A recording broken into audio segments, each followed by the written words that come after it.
मैंने एक बयान दिया था, हेमंत करकरे जी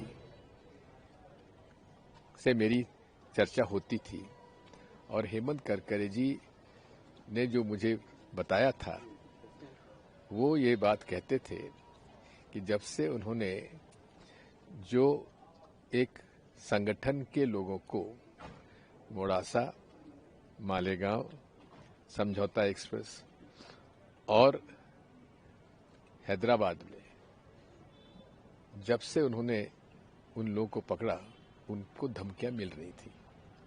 जहां तक 26/11 का प्रश्न है, 26/11 पूरी तरीके से पाकिस्तानी षड्यंत्र है और मुझे इस बात का दुख है कि देवेंद्र फडणवीस जरा इसका तो पूछ लें कि जिस आईएसआई ने 26/11 की रचना की, उसी आईएसआई को पठानकोट में जो अटैक हुआ उसमें आईएसआई को क्यों उन्होंने बुलाया, इन्वेस्टिगेशन में उसको भाग क्यों बनाया।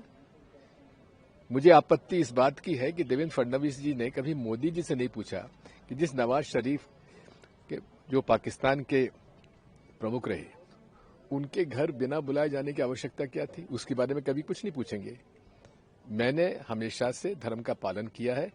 जो बेवकूफ जो समझते हैं वो समझा करें, मैं उनके कहने से बेवकूफ न हो जाऊंगा। राणा जो आ गए हैं शुद्ध रूप से 26/11 के अंदर षड्यंत्र में शामिल था ये व्यक्ति और उसका प्रत्यारोपण जो हुआ है, एक्सट्रेडिशन हुआ है, ये इसलिए हुआ है क्योंकि उस समय की यूपीए सरकार ने सही समय पर उसका इन्वेस्टिगेशन में उसका नाम उसका को पकड़ में आया, उसकी गिरफ्तारी हुई यूएसए में और यूएसए में गिरफ्तारी में उसको सजा हो गई।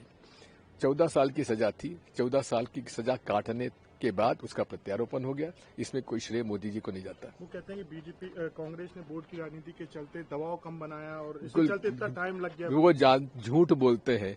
टाइम इसलिए लगा क्योंकि अमेरिका ने उनको 14 उसे राणा को 14 साल का उसको कैद का आरोप दिया था, उसका आदेश था।